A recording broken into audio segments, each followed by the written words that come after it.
ஒளியே அந்த மெய்யான ஒளி. வாசிக்கும்படியாக குறிக்கப்பட்ட முதலாம் வேத பாடம் வாசித்தாயிற்று.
அடுத்ததாக இரண்டாம் வேத பாடம் வாசிக்க வருகிறாள் மாணவி மெல்பா. ஏசாயா 11ஆம் அதிகாரம் 1 முதல் 4 வசனங்கள். மாணவி மெல்பா ஃப்ரம் சன் ஸ்டாண்டர்ட். குறிக்கப்பட்டுள்ள இரண்டாம் வேத பாடம் ஏசாயா தீர்க்கதரிசியின் புஸ்தகம் 11ஆம் அதிகாரம் 1 முதல் 4ஆம் வசனம் வரை. ஈசா என்னும் அடிமரத்தில் இருந்து ஒரு துளிர் தோன்றி அவன் வேர்களில் இருந்து ஒரு கிளை இருந்து செலுத்தும்.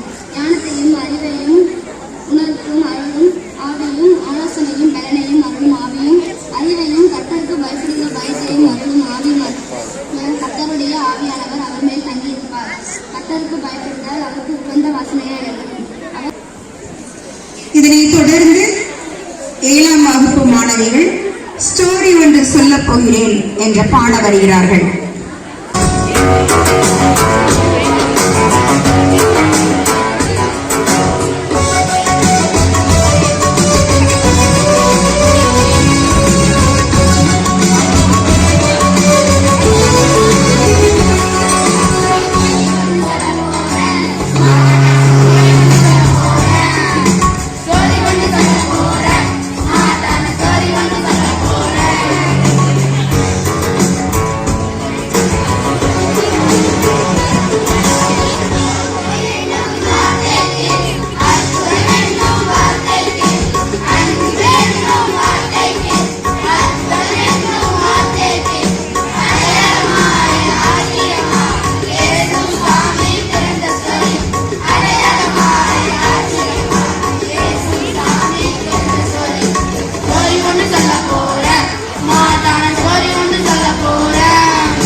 எல்லாம் வீசுவது என்ன நியாயமோ பட்டி தொட்டி எல்லாம் வீசுவது என்ன நியாயமோ காலோட தேடாத கஞ்சனையில் வைக்காது எல்லாம் வீசுவது காலகனிலே காத்தருவாய் கண் திறந்தெம்மை காத்தருவாய் காத்தருவாய் சின்ன சின்ன பூவே சிங்கார பூவே பஞ்சம் பசி கட்டியில் வாழ்ந்தே கொஞ்சம் தத்தனமான வாழ்ந்த வாழ்கிறதோ கொஞ்சம் தத்தனமான வாழ்ந்த வாழ்கிறதோ பஞ்சம் பசி கட்டியில் வாழ்ந்தே கொஞ்சம் தத்தனமான வாழ்ந்த வாழ்கிறதோ கொஞ்சம் தத்தனமான வாழ்ந்த வாழ்கிறதோ மாடியிலே ஓடே வாழ்ந்த தத்தனமான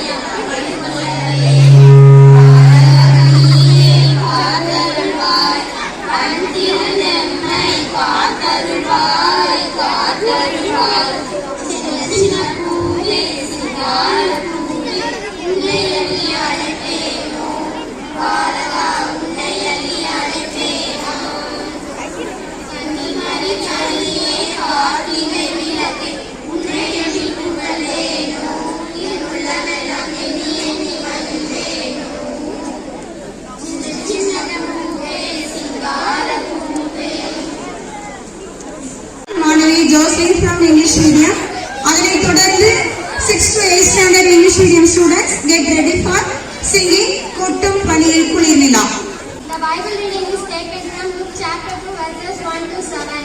And it came to pass in those days that there went out a decree from Caesar Augustus that all the land should be taxed. And this taxing was first made when Cyrus was governor of Syria. பாடம் வாசிக்க வருகிறான் மாணவி from 9th standard Navaneetha. அதிகாரம் வசனங்கள் 26 முதல் 33 வரை. 6ஆம் மாதத்திலே காபிரியேல் என்னும் தூதன் கலிலேயாவிலுள்ள நாசரேத் என்னும் ஊரில் தாவீதின் வம்சத்தானாகிய யோசேப்பு என்கிற நாமமுள்ள புருஷனுக்கு நியமிக்கப்பட்டிருந்த ஒரு கன்னிகை இடத்திற்கு தேவனாலே அனுப்பப்பட்டான்.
12th English medium விண்மீன் கூட்டமே இந்த பாடலுக்கு ஆயத்தமாகும்படி கேட்டுக்கொள்கிறோம்.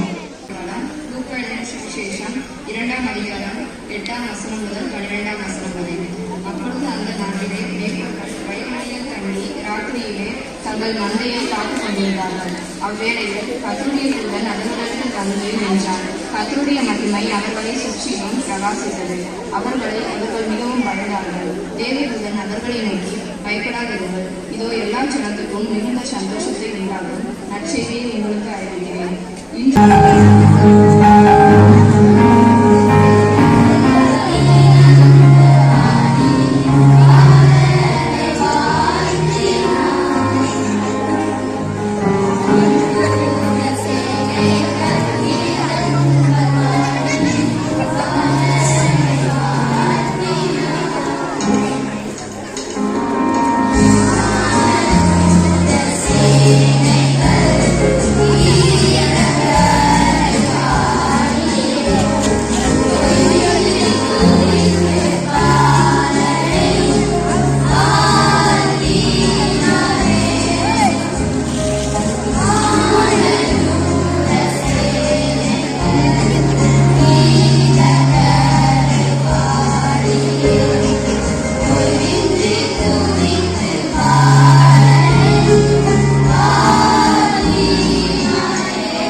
பாடுவார்கள். The Bible reading is taken from Luke chapter 2 verses 13 to 19.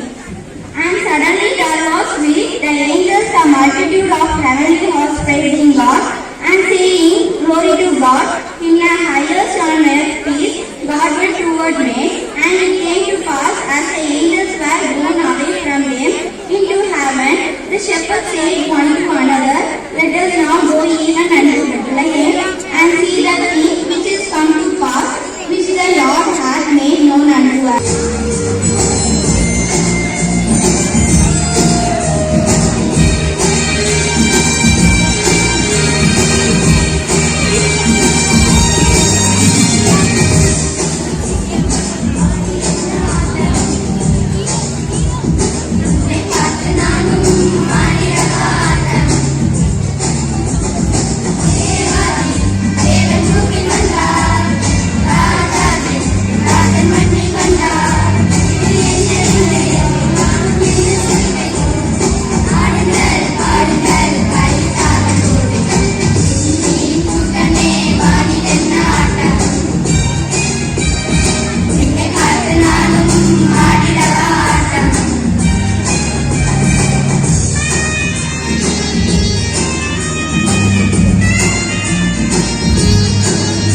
Bethlehem நகரிலே என்ற பாடலுக்கு பாட வருகிறார்கள் 11ஆம் வகுப்பு மாணவர்கள்.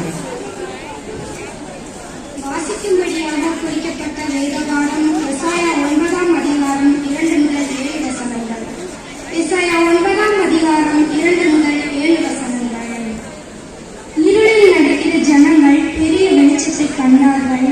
மரண இருளின் தேசத்தில் குடியிருக்கிறவர்களின் மேல் வெளிச்சம் பிரகாசித்தது.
இதனைத் தொடர்ந்து மாசிலா தேவ புத்திரன் என்று ஜெயகீதம் பாட வருகிறார்கள் நம் பள்ளியின் 12ஆம் வகுப்பு மாணவிகள்.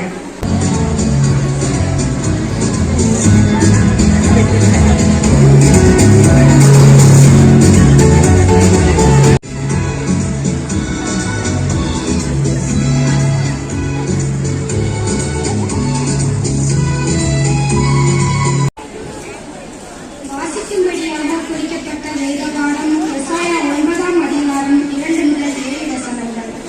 எசாயா 9ஆம் அதிகாரம் 2 முதல் 7 வசனங்கள். இருளில் நடக்கிற ஜனங்கள் பெரிய வெளிச்சத்தை கண்டார்கள்.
இருக்கிறீங்களா? சந்தோஷமா இருக்கிறீங்களா? சந்தோஷமா இருக்கிறீங்களா?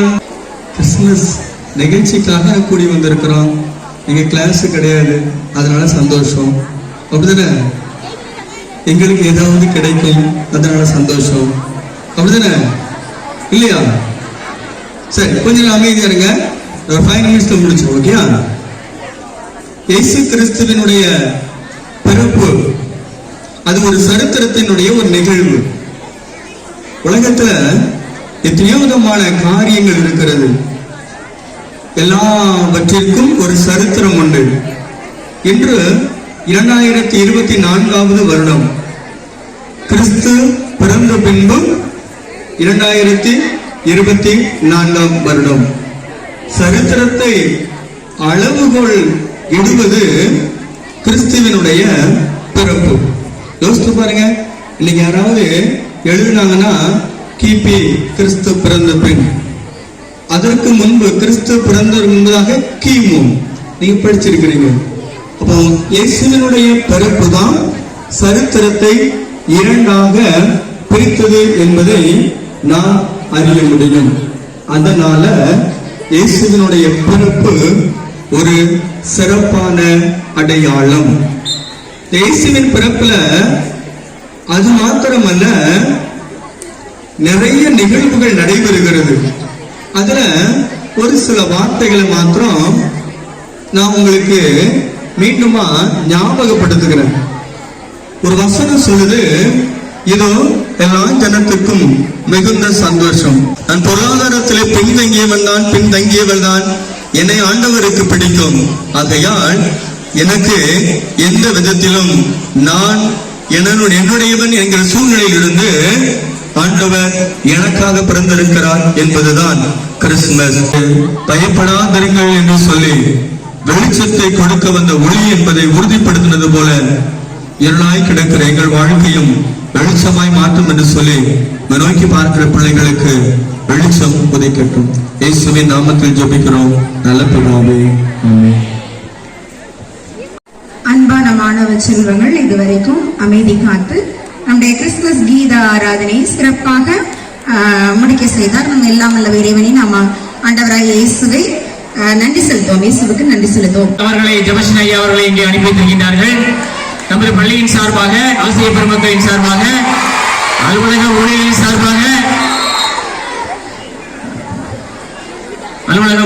சார்பாக, அனைத்து மாணவ மணிகளின் சார்பாக ஐயா அவர்களை அன்புடன் சால்வை அணிவித்து வரவேற்கின்றோம்.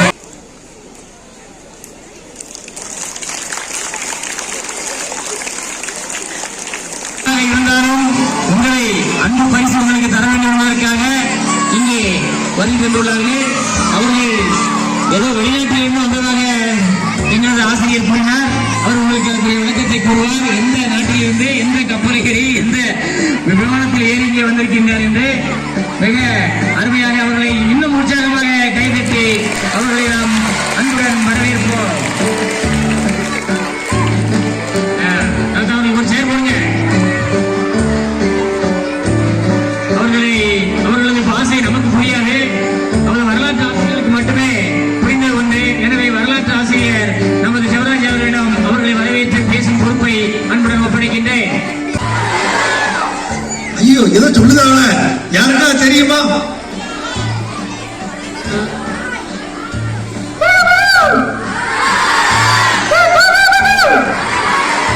ஆஹா, தாத்தா மலேசிய பாஷையில எல்லாம் பேசுறாங்க. யாருக்கா தெரியுமா மலேசியன் பாஷை?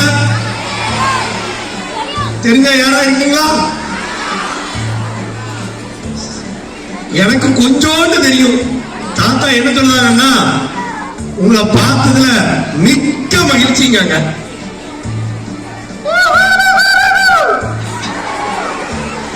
இத்தாலியில ரொம்ப குளிரா இருந்துச்சா, இங்க ரொம்ப வெயிலா இருக்கா.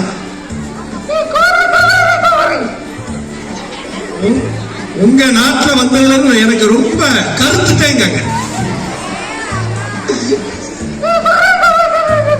சரி, இருந்தாலும் உங்களை சந்திச்சதுல ரொம்ப